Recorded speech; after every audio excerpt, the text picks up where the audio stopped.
olá especial para a turma 42 e para a turma 43. Vamos dar início à nossa primeira aula da disciplina de ações básicas. Temos aí um cronograma que será disponibilizado para vocês na segunda-feira. O cronograma de divisão dos grupos, pois teremos algumas aulas práticas. A data da nossa prova será no dia 22/4, recuperação no dia 23/4. Início das aulas práticas ainda a confirmar, porém temos duas datas, que seria ou dia 5 do mês 7, dia 5 do mês 4, ou dia 7 do mês 4. Confirmo com vocês lá no grupo do WhatsApp, tá? Até a segunda-feira. Essa disciplina tem um material que será disponível para vocês via apostila e via slide, também disponibilizada como PDF no grupo do WhatsApp e na secretaria da escola para impressão, caso alguém necessite do material impresso. Para essa disciplina, nós precisaremos de alguns materiais, como, por exemplo, o aparelho de verificar a pressão arterial, que é o esfigmomanômetro, e também o aparelho de verificar a ausculta da frequência cardíaca, que seria o estetoscópio. Geralmente vem os dois juntos e a maioria dos alunos já tem esse dispositivo, né? Precisaremos também de um termômetro. Como as aulas práticas serão em grupos, se os integrantes do grupo, ao menos 2 ou 3, tiverem o material, já tem como nós executarmos as aulas práticas, não sendo aí obrigatório comprar nesse primeiro momento. Seria interessante que você conseguisse o material para levar para as aulas práticas. Porém, durante os estágios, você tem a obrigatoriedade de adquirir o seu material. Então, vamos lá. Vamos dar início, à parte da disciplina que compete à aula de hoje. A nossa primeira aula, nós vamos trabalhar com relação à comunicação da enfermagem e a nossa comunicação com a equipe multidisciplinar, através de alguns mecanismos, e como que nós realizamos essa comunicação. Vamos lá. A capacidade de comunicar ou de interagir com o outro é inerente do comportamento humano. Nós nascemos com essa capacidade da comunicação.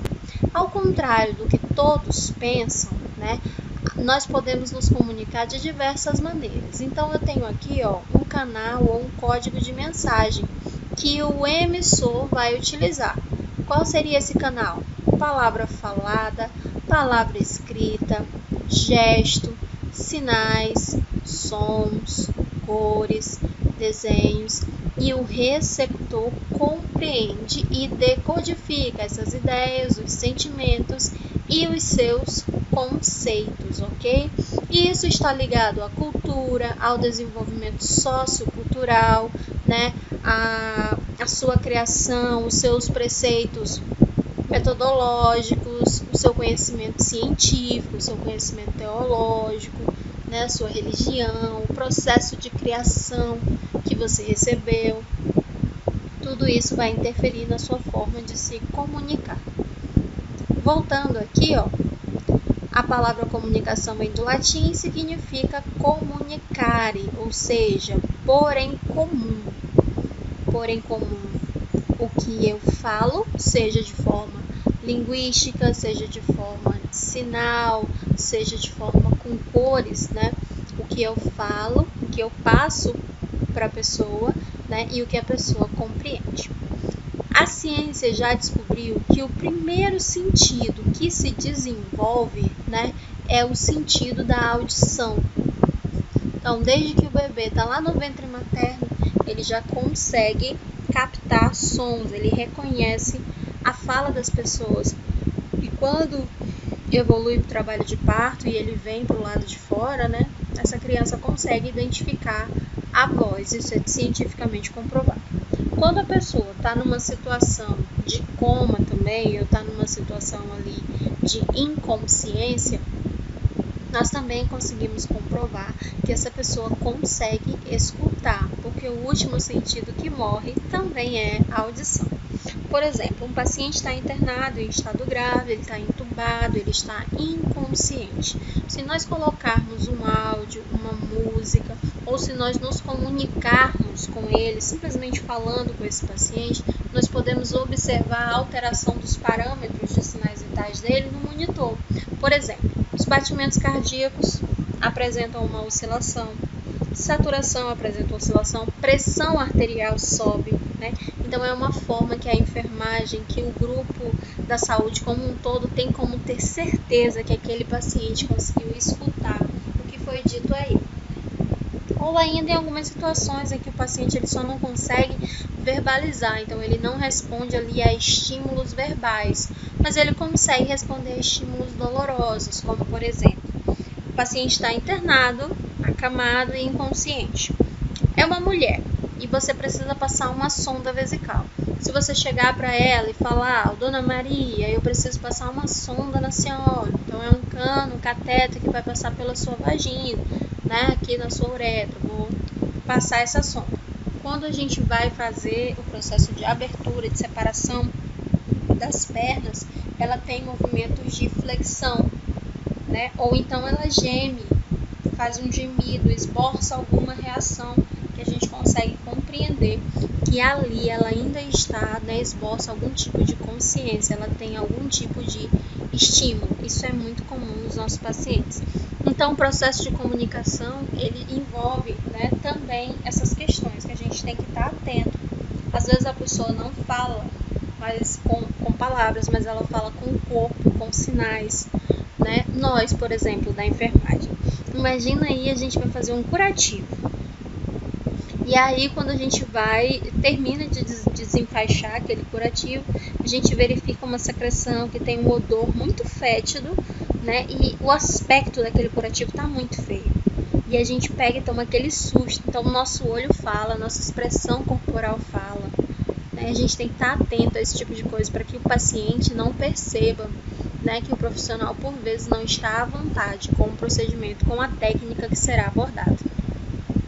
Então, a comunicação ela tem a finalidade de atender o mundo, tem a finalidade de relacionar-se com os outros e de transformar nós mesmos e a nossa realidade.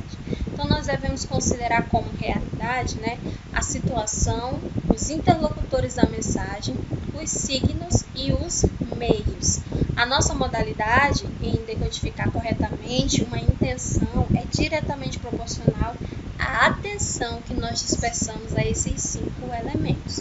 Então, para a gente compreender o que o outro quer dizer, nós devemos estar atento, né, a toda forma de expressão que ele tem. A psicologia ela estuda aí essa comunicação corporal, né, essa comunicação não linguística e tem como passar para a gente alguns parâmetros, né? 7% dos pensamentos são transmitidos pelas palavras, 38% são transmitidos por sinais que são paralinguísticos e 55% pelos sinais do corpo, né? Quem trouxe isso para a gente foi Silva, desde 1996. E aqui, ó, a Rebecca Bad, ela traz uma outra informação que é muito interessante. Ela diz que a comunicação faz parte do tratamento do paciente e ficar conversando com ele muitas das vezes é o próprio remédio. E isso a gente observa na geriatria, né? Às vezes o paciente está lá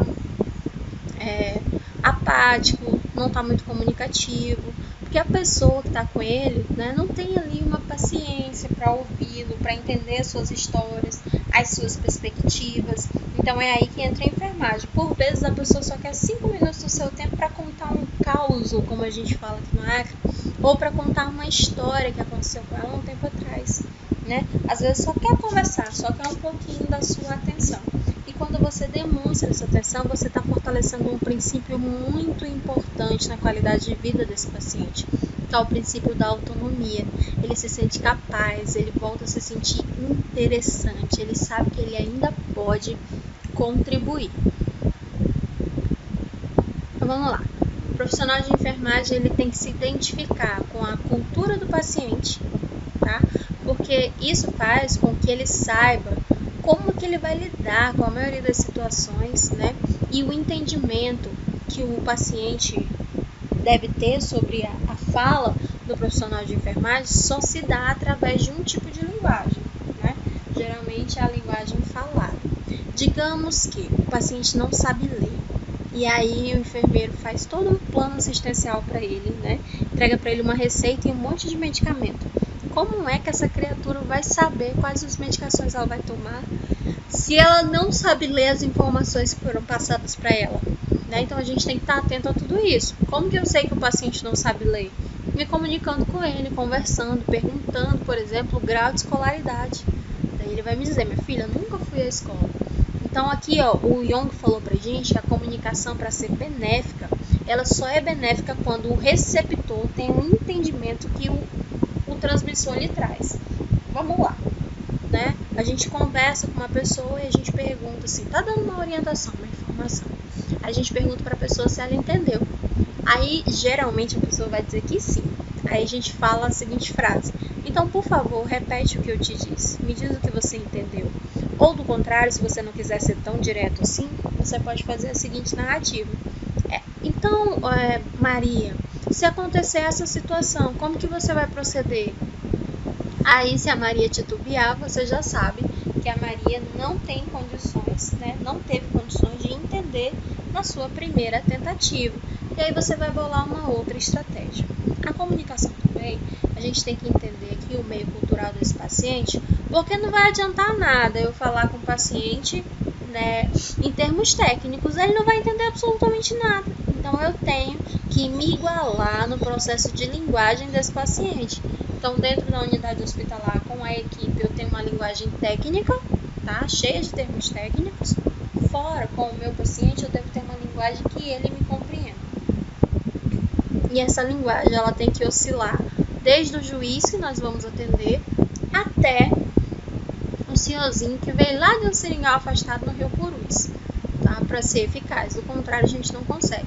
E como a enfermagem é orientação e comunicação, isso faz muito sentido para a gente. Se a gente falha, né, nesse quesito da comunicação, a gente não consegue fazer enfermagem, porque a enfermagem é a terapia do cuidado, de assistência, né, assistência prática.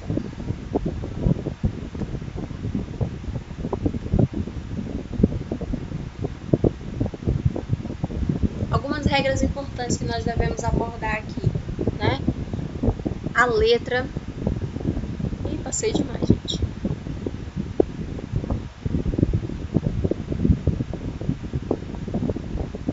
Prontinho. Agora eu queria conversar com vocês sobre a nossa comunicação intra-hospitalar, né? A nossa comunicação intra-hospitalar, ela se dá através das anotações de enfermagem. Essas anotações são os dados que vão nortear, vão dar subsídio para que o enfermeiro ele consiga estabelecer ali um plano de cuidado através de uma prescrição, e aí ele vai ter um suporte para uma análise mais reflexiva de todo o cuidado que vai ser prestado para o nosso paciente e quais foram as respostas que o nosso paciente apresentou e também os resultados que foram esperados e os resultados que foram alcançados. Isso vai ser exposto pelo enfermeiro ou pela enfermeira dentro do processo de enfermagem, que é o SAI, a sistematização da assistência. Se o enfermeiro não sistematiza, o técnico de enfermagem não tem como executar as intervenções necessárias, tá bem? Então, hoje em dia, o técnico ele fica muito a mercê, né, da prescrição médica, porque está faltando prescrição de enfermagem. Prescrição de enfermagem tem que ficar ao lado da prescrição médica, como, por exemplo, mudança de decúbito a cada 2 horas, né? Grades elevadas, cabeceira elevada porque o paciente tem risco de broncoaspiração. Digamos que você observou que seu paciente está com edema nos membros inferiores e aí você tem ali a manobra prescrita pelo enfermeiro de realizar uma drenagem no sentido do coração, né? Uma massagem ali dos membros inferiores para o centro, né? Para onde vai ser captado todo aquele edema, vai entrar para a rede linfática, consequentemente vai cair na rede sanguínea e vai ser filtrado pelo rim e expelido ali pela bexiga. Então, para fazer isso, o técnico de enfermagem precisa, né, de uma prescrição de enfermagem. Em algumas instituições se faz necessária a sistematização da assistência. Em outras, né, até ocorre a sistematização, mas de uma maneira mais tímida, né, não tendo ali uma prescrição específica de enfermagem para isso. Então, a gente tem que começar a cobrar a sistematização da assistência dos enfermeiros que estão atuando, né, no segmento há mais tempo. A anotação de enfermagem deve ser registrada em todos os formulários e em todos os documentos e deve conter um cabeçalho devidamente preenchido com as informações, nome completo do paciente e as outras informações que são a critério dos estabelecimentos e das instituições. Por exemplo, na atenção básica você tem que ter o nome do paciente, o endereço dele, o número do SUS e o número do GEMOS. Essas são as informações do cabeçalho.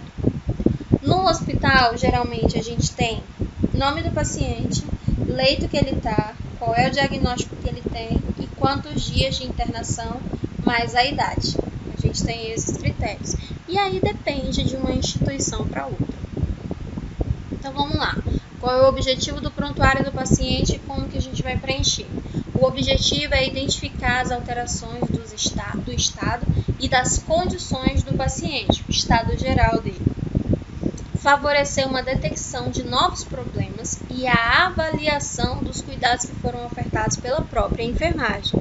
Possibilita a comparação das respostas do paciente com o cuidado prestado, né, para o favorecimento da melhora do quadro clínico que a gente está esperando.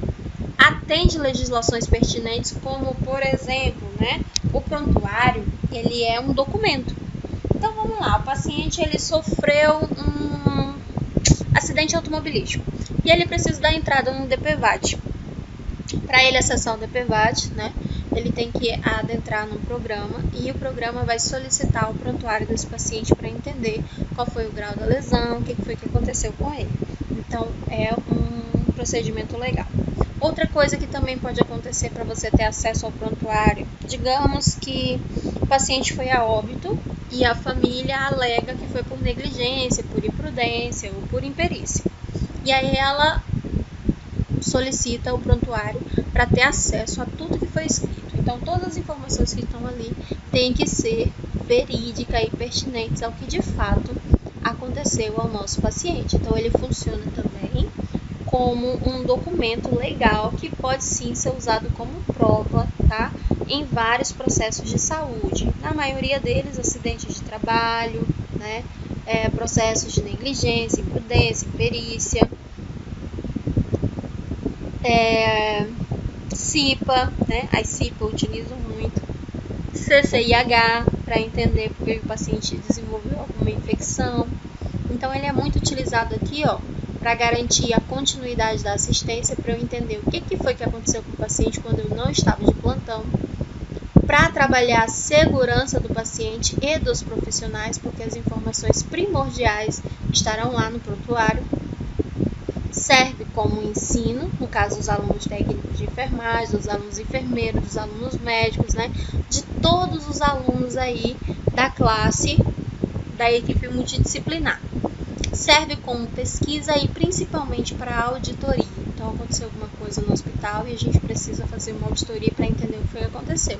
É feito um levantamento dos prontuários dos pacientes. Quais são os materiais que a gente vai utilizar? O próprio prontuário do paciente, caneta azul ou preta no plantão diurno, compreende plantão diurno o período das 7 da manhã até as 19 horas da noite. Caneta vermelha para o período noturno. O período noturno começa às 19 e termina às 6 horas da manhã. Tá bem? Algumas instituições de ensino aboliram o uso da caneta preta. Não é o caso da instituição CTEAC, mas a maioria das instituições já proibiram, só se utilizando caneta azul para plantão diurno e caneta vermelha para o plantão noturno. Tem algumas instituições aqui em Rio Branco, do segmento hospitalar, que também não aceitam a caneta azul, mas não fiquem preocupados, não aceitam a caneta preta, desculpa.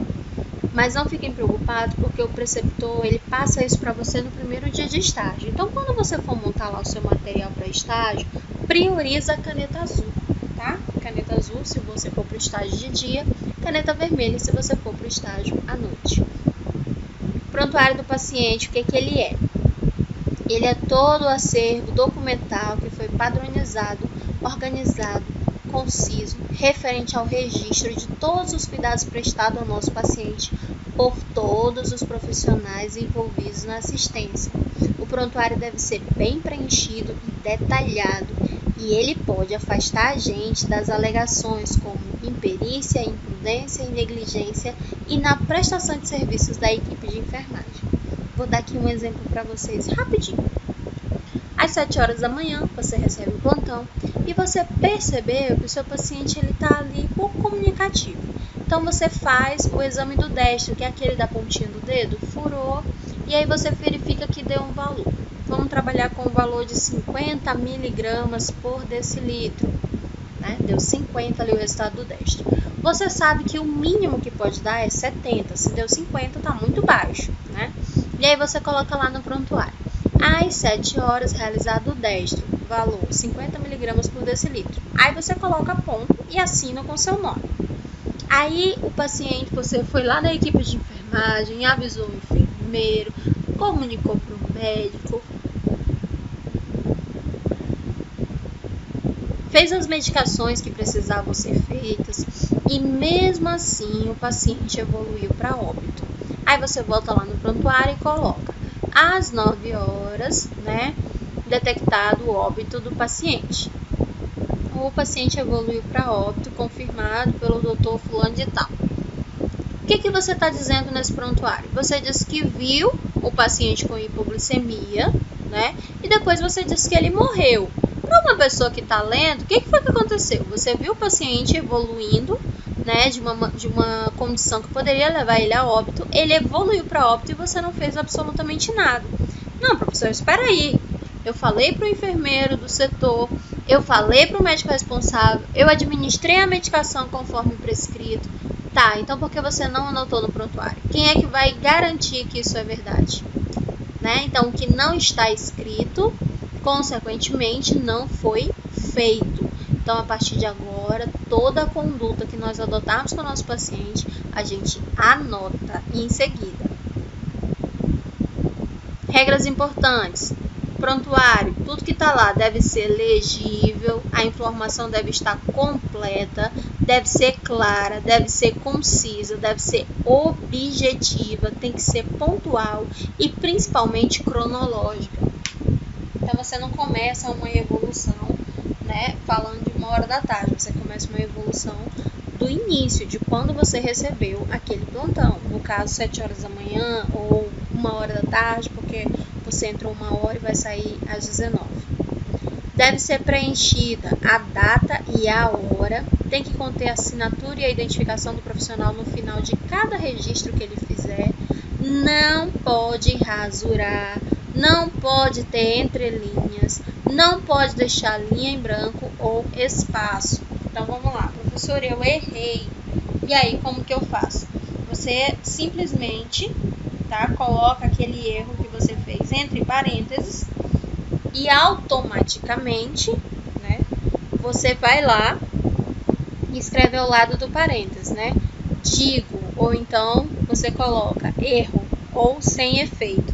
E aí do lado você continua escrevendo. Você não passa o corretor, você não passa um risquinho em cima, né? Você não oclui de jeito nenhum aquilo ali que está escrito. Você simplesmente coloca entre parênteses e dá continuidade ao lado, tá bem?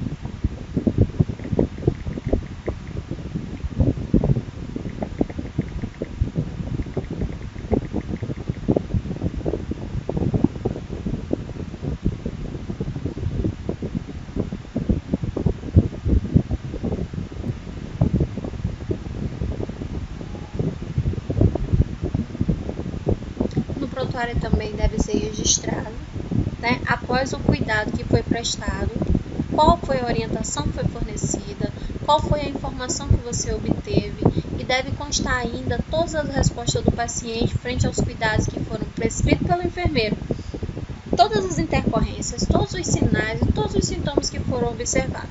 Por exemplo, o seu João, você viu lá que ele estava com destro, né, abaixo do valor esperado. E aí, você comunicou ao enfermeiro, e você comunicou ao médico, e você administrou a medicação conforme prescrição. Meia hora depois você verificou o destro novamente e o paciente já tinha estabilizado. Então tudo isso você tem que colocar, porque a cada ação a gente espera uma resposta positiva, né? Então tem que estar lá no prontuário. Ou depois que você fez tudo isso, mesmo assim o paciente não respondeu bem ao parâmetro, tem que estar lá também, né? Após realizado todas as condutas, o paciente não respondeu aos parâmetros, tá bem? Deve priorizar a descrição e as características, como, por exemplo, o tamanho que foi mensurado. O tamanho pode ser em centímetro ou em milímetro, né? A quantidade tem que ser em ml ou em litro. Tem que colocar a coloração e a forma. Então, vamos lá. Você for desprezar uma diurese, e aí você tem que quantificar. Então, for desprezar 200 ml de diurese, 100 ml, 50 ml, 10 ml, né? De diurese no período. Você foi verificar uma ferida, fazer um curativo, você tem que mensurar essa ferida em tamanho. Então você coloca lá a quantidade de centímetros que ela tinha. Então a gente não deve, né? Não deve utilizar algumas expressões que colocam denotação de valor, como por exemplo, bem, mal, muito, pouco. Por exemplo, o paciente comeu muito pouco, o paciente comeu pouco. Né? O paciente está mal-humorado, o paciente está bem, né? Então a gente não pode utilizar essas expressões. Deve conter somente as abreviaturas que foram previstas na literatura. Essas abreviaturas eu já passei para vocês lá na lista de siglas na disciplina de farmacologia, tá? No último slide da primeira aula tem uma lista lá com um monte de siglas para que vocês possam, também tá na apostila, né? Tem um monte de siglas para que vocês possam aí já começar a adquirir uma intimidade com essas siglas e que vocês não fiquem tão perdidos durante os estágios. Nós não podemos de maneira nenhuma colocar siglas referentes a situações que não existem na bibliografia, né? E também não podemos usar dados tão complexos que requeram que a gente precise fazer uma pesquisa científica para descobrir o que é. Então a gente tem que colocar siglas ali que sejam coerentes, né, com as nossas habilidades. Com relação à admissão do paciente, né? Geralmente quem faz a admissão é um enfermeiro. Mas todo enfermeiro que admite um paciente, ele entrega esse paciente para o técnico de enfermagem que vai fazer a supervisão desse paciente durante o plantão. Então vamos lá. As informações que tem que ter preenchidas pelo técnico de enfermagem: nome completo do paciente, data e hora da admissão, condição que esse paciente chegou lá pra gente, se ele chegou deambulante, se ele chegou de maca, se ele chegou de cadeira de roda, quem foi que trouxe ele, veio com a presença de acompanhante, de algum responsável, qual era a condição de higiene desse paciente, quais eram as queixas que esse paciente trazia, qual foi o motivo da internação, né? Qual é o procedimento ou o cuidado que você vai realizar? Por exemplo, vai verificar os sinais vitais, vai fazer uma punção, vai coletar exame, vai fazer orientação, né, de como que funciona o serviço naquele hospital. O paciente tem alguma alergia de algum medicamento?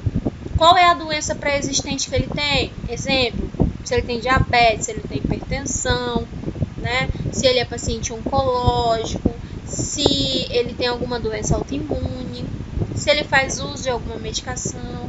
Quando a gente pergunta se o paciente faz uso de medicação, se for mulher, não esquece de perguntar se ela usa anticoncepcional, porque o anticoncepcional, a gente sabe, né, que ele tem interação medicamentosa. E a maioria das mulheres não relata que fazem uso do anticoncepcional, porque elas não consideram que o anticoncepcional seja um fármaco, né?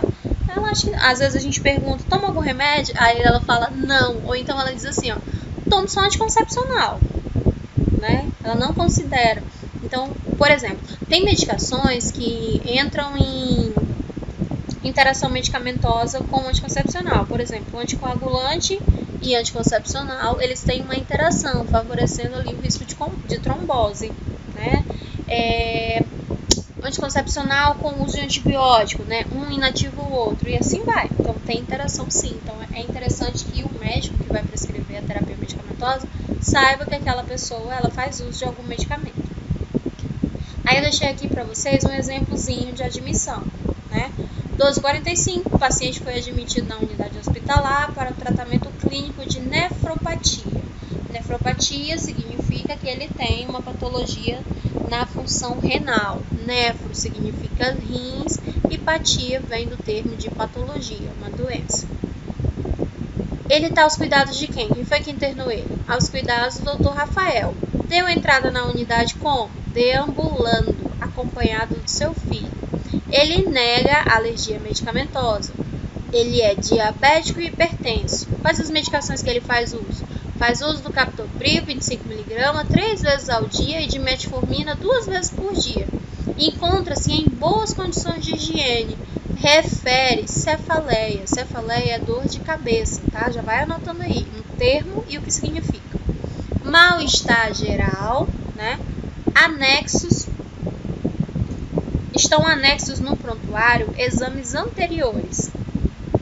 Foi realizada uma punção venosa com abocate número 20. Isso aqui a gente já aprendeu, né, na aula de farmacologia. E foi instalado um soro ringue lactato, aqui ó, SRL, soro ringue lactato. Sinais vitais desse paciente, né? PA 140/90. Pressão arterial nós vamos mensurar em milímetro de mercúrio. Então a sigla que a gente utiliza é mmHg, milímetro de mercúrio. Temperatura nos países da América Latina são mensuradas em graus Celsius, né? Em outros países é mensurado na escala de Fahrenheit. Então aqui nós utilizamos a expressão, né, a sigla TAXIS, que é temperatura axilar, tá? E essa temperatura axilar estava em 36,3 graus Celsius. A frequência cardíaca, representada pela sigla FC, estava em 65 BPM, que significa batimento por minuto. A frequência respiratória, representada pela sigla FR, traz aqui ó, 18 MPM, movimento por minuto. E ao final da sua evolução, você coloca aqui o seu nome, tá bem? E ao lado o número do seu corém. Se você ainda não tem número do corém, você coloca aqui ó, ao lado do TE, que significa técnico de enfermagem, você coloca aqui ó, à esquerda mais um E. Então vai ficar estagiário, técnico em enfermagem. Nesse caso aqui foi a Mayra Silva. Ao lado assina o preceptor. Digamos que o seu preceptor sou eu, Vanessa Gomes, enfermeira, corém, tal, e carimba ao lado. Modelo de alta aqui do paciente. No relatório de alta do paciente, tudo que tem que conter, tá? Nome completo do paciente, data e hora da saída da unidade hospitalar, quais foram as condições que ele saiu, se ele saiu deambulando, de maca, cadeira de roda, se ele tinha a presença de acompanhante ou de responsável, se ele tinha condição, né, quais as condições que ele se encontrava, quais eram as queixas que ele tinha, quais foram os procedimentos ou os cuidados que foi realizado, como por exemplo, sinal vital, retirada do acesso venoso, retirada de sonda, ou se ele foi para casa com sonda, né? Tudo isso tem que ser colocado. Quais foram as orientações que você passou para esse paciente e se você entregou para ele algum exame, alguma receita, algum encaminhamento, alguma medicação, tudo isso tem que conter. Daí eu deixei um exemplo aqui para vocês de alta. Começa assim: 12h45, o paciente saiu de alta hospitalar. Professor, ele tem outro jeito de ter alta? Tem. Alta hospitalar subentende-se que ele recebeu alta médica, tá? Existe a alta revalia, que é quando o próprio paciente pede a alta dele. Isso é alta revalia, ele vai lá e solicita. Então no final do prontuário a gente marca, foi alta revalia ou alta a pedido, é a mesma coisa. Ou quando o paciente se evade, o paciente fugiu do hospital, tá? Então é alta por evasão. Nas UPAs tem muito alta por evasão, porque as pessoas vão lá, recebem o atendimento, pede para fazer o exame demora, ela não quer esperar, já tomou medicação, já está se sentindo bem, e o que ela faz? Vai embora. Quando chega o exame, que a pessoa chama inúmeras vezes, né? E e a pessoa não aparece, ele marca lá que foi alta por evasão, tá? Então tem mais alta por evasão do que o que a gente possa imaginar. E tenho certeza aí que algum de vocês já fez alta por evasão em algum momento da vida. Então tá aqui, ó, ainda no processo de alta, né? O paciente saiu de alta hospitalar, como é que ele foi? Ele foi deambulando, foi acompanhado do filho dele, não relatou queixa no momento, né? Foi entregue as cópias dos exames que foram realizados durante o período de internação, uma receita e o encaminhamento para o ambulatório de cardiologia. Foi retirado o acesso venoso e a sonda vesical. Os sinais vitais dele estavam em pressão arterial 120 por 80 milímetros de mercúrio, mmHg, temperatura axilar, TAX, 36,3, frequência cardíaca, FC, 63 BPM, frequência respiratória, FR, 18 MPM. Quem foi que viu isso aqui? A técnica Mariana Souza. E aqui do lado o corém dela. Se não tiver corém, um é aqui antes das anotações e ao lado, tá? A assinatura do professor. Em caso de óbito, assistência que foi prestada durante a constatação do óbito. Quem constata óbito é a equipe médica. Você pode ter encontrado o paciente cianótico, que é azul, né? Quando o paciente já está roxinho ali, quase no azul. Você pode ter encontrado ele sem a presença de nenhum sinal vital. Você não pode dizer que o paciente evoluiu para óbito, tá? Quem faz essa constatação é o médico. Então, você aciona a equipe médica para fazer, né, a detecção ali do óbito. A data e o horário, a identificação do médico que fez a constatação, a comunicação do óbito ao setor que for responsável, conforme a rotina de cada instituição. Procedimento pós-morte, que é a higiene, o tamponamento, etc. A gente vai ter uma aula sobre cuidados pós-morte com o paciente, uma aula prática lá no laboratório. E no final a gente vai fazer um encaminhamento do corpo, tá? Lá para o local que foi indicado. No geral, as instituições elas dispõem de um necrotério. Então a gente entrega o corpo no necrotério para que a família possa acionar o serviço funerário para retirar esse corpo e dar continuidade aos cuidados fúnebres. Mas digamos que esse paciente estava com sonda vesical de demora, estava com sonda nasogástrica, estava com acesso central, tinha curativo, então tudo isso a gente verifica. Vamos retirar acesso, vamos retirar as sondas, vamos retirar o máximo de secreção que a gente conseguir. Se houver necessidade, troca o curativo, coloca uma fralda limpa, porque geralmente a pessoa no processo de morte, ela pode ter uma liberação de esfínctere, tá? Então a gente faz a limpeza desse corpo, vamos fechar todos os orifícios do nosso paciente, tá? Então a gente vai botar algodão na boca, algodão no ouvido, algodão no nariz, se for mulher na vagina e no ânus, se for homem só no ânus. Para a gente poder fechar esse corpo com um lençol ou a mortalha, né, que é um tecido específico, e entregar esse paciente lá para o serviço funerário. Nessa rotina, a gente coloca no papel a identificação com o nome do paciente, data e horário, tá? E quem foi que constatou o óbito. A gente gruda no peito do paciente e gruda mais um em cima do lençol. Então, a gente faz dois iguaizinhos. Um vai dentro, né, do fechamento e o outro vai por fora do pacote que a gente faz. Então vamos lá. A evolução diária da enfermagem, tá? Tem que mensurar o nível de consciência, se esse paciente está sonolento, se ele está confuso, se ele está agitado, se ele está comunicativo, né? Tudo isso a gente coloca. Como que ele se locomove ou ele não se locomove? É um paciente que anda, está deambulando. É um paciente acamado? É um paciente restrito ao leito? É um paciente que está restrito ao leito, ele não é acamado. Ele está restrito ao leito por algum motivo. Digamos que ele fez uma cirurgia e ele não pode deambular pelas próximas 12 horas. Então, ele é um paciente restrito ao leito. Ou digamos que o paciente era saudável e aí ele sofreu um acidente e quebrou a perna. Então, ele está restrito ao leito por um momento, né? Depois, quando for liberado, ele começa a deambular já com muletas ou com auxílio, que a gente fala. Esse paciente tem um padrão de sono, de repouso, como é que é? Ele tem alguma sonda? Se ele tem, essa sonda está aberta, está fechada, está com alguma coisa em curso, por exemplo, dieta, né? Ou está com a sonda aberta para eliminação de algum fluido dentro do organismo desse paciente.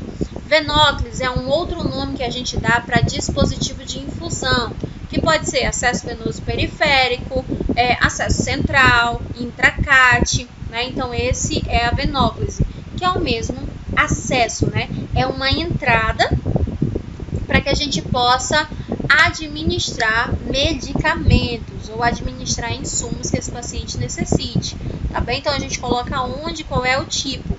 Por exemplo, acesso venoso periférico no membro superior direito, que a gente fez lá em farmacologia, né? Então a gente já sabe aí mais ou menos como que faz. As eliminações urinárias e fecais, se estão presentes ou ausentes. E se estiver ausente, quanto dia está ausente? Né? Qual a quantidade de tempo que a diurese está ausente? Qual a quantidade de tempo que a evacuação está ausente? Para que a gente possa ali fazer alguma intervenção e melhorar esse quadro desse paciente. Quais são as queixas que esse paciente tem? Náusea, dor, incômodo com a posição da cama? Quais são as queixas que ele tem? Né? Foi verificado os sinais vitais desse paciente? Você deu banho nele? E se deu? Esse banho foi no leito? Foi de chuveiro? Foi com auxílio? Foi sem auxílio? O paciente foi sozinho para o banheiro e tomou banho? Você fez alguma medida de conforto para ele? Massagem, coxinho? Né? Você fez troca de algum tipo de curativo? E se você trocou, qual foi o tipo de curativo que você fez? Esse curativo é aberto? Esse curativo é fechado? Qual é o local que está esse curativo? Qual o tamanho dessa ferida? Né? Digamos que você fez um curativo em ferida operatória.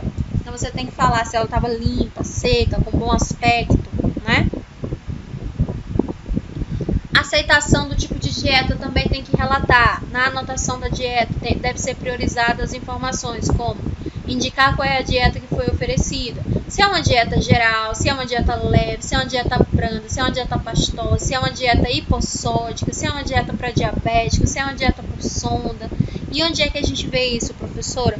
No prontuário do paciente, tá? Vai estar lá as informações.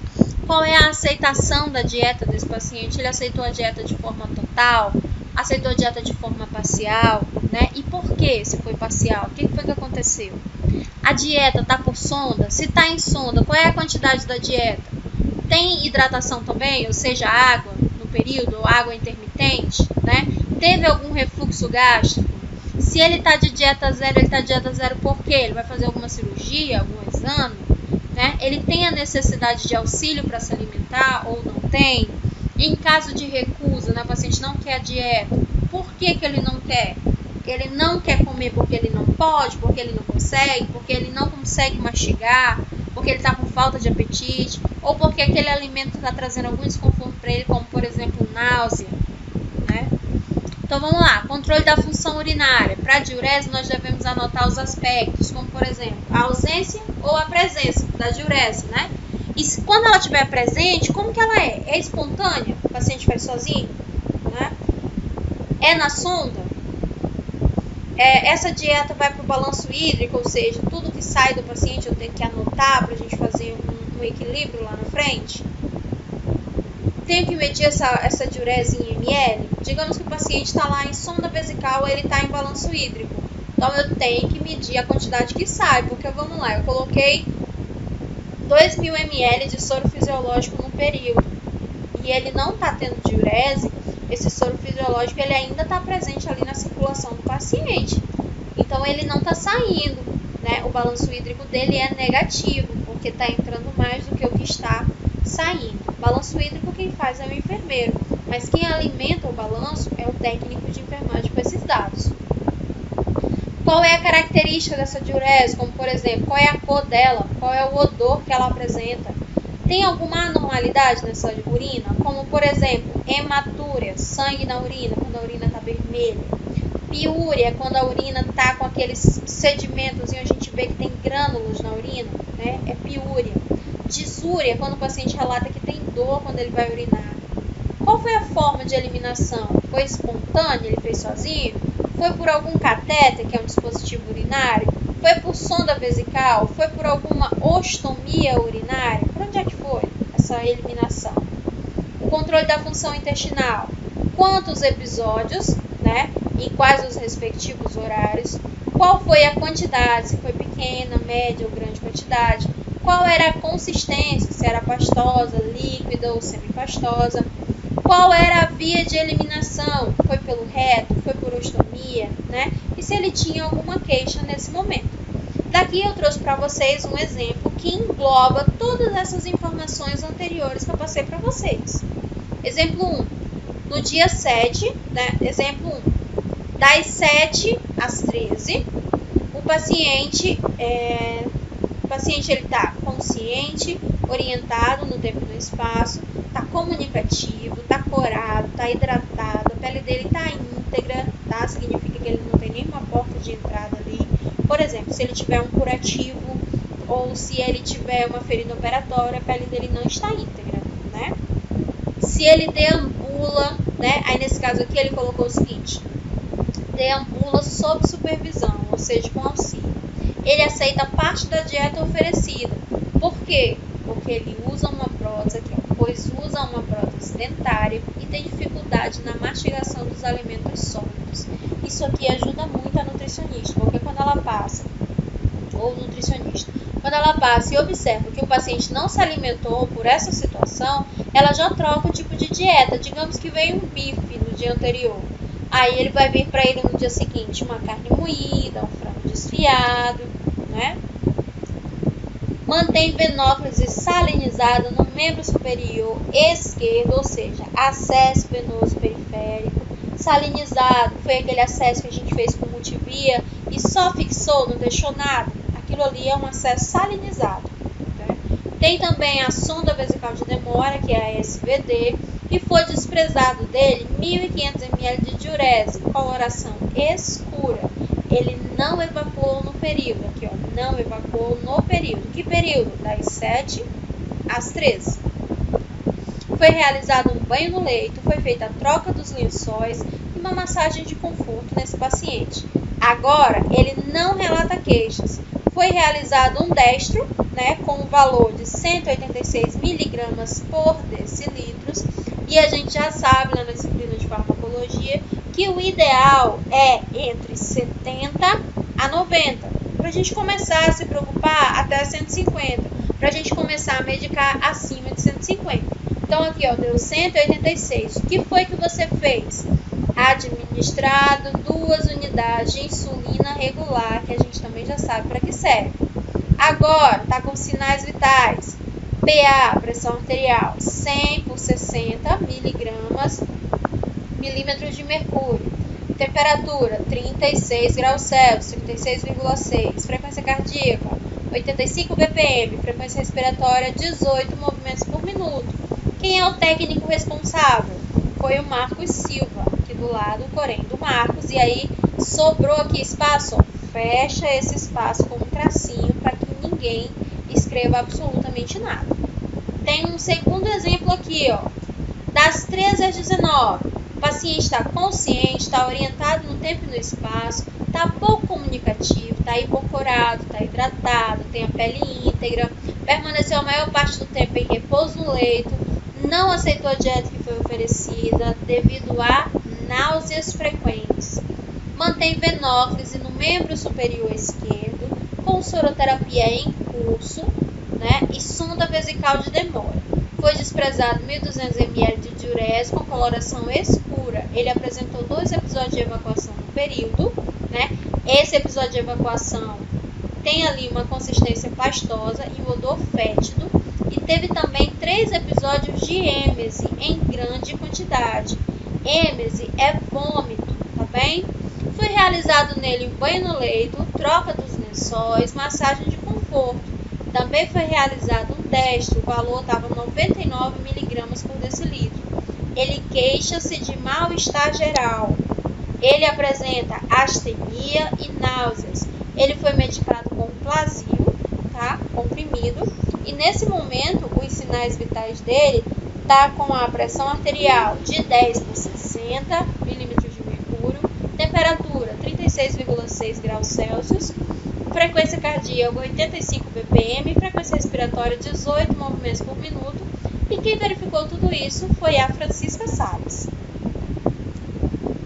O registro encontrado as fragilidades, né, que a gente encontra aqui nos registros de enfermagem, que é o que mais atrapalha, né, a nossa profissão.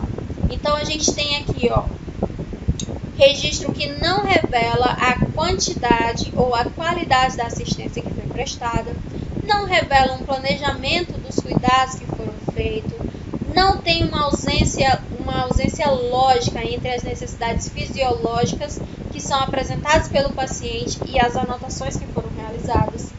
Tem ausência de anotação por parte dos enfermeiros, tá? Técnico de enfermagem anota, mas tem ausência pela anotação de enfermagem dos enfermeiros. Os registros sem identificação que sejam clara, legal, né? E de quem executou as ações. Os registros sem ausência aqui de identificação do paciente, ausência da data e da hora das anotações, ausência do registro, né, das ações que foram executadas pela equipe de enfermagem, anotações que não são realizadas por turno e nem por horário, rasura nas escritas, espaço em branco ao longo do impresso, né, há prontuários que não tem a checagem da prescrição, ou seja, a pessoa fez a medicação, mas não checou o que fez, ou fez o que estava lá sendo solicitado para fazer e não checou. Então, para a gente que recebe o plantão e observa aquilo, significa que não foi feito, tá bem?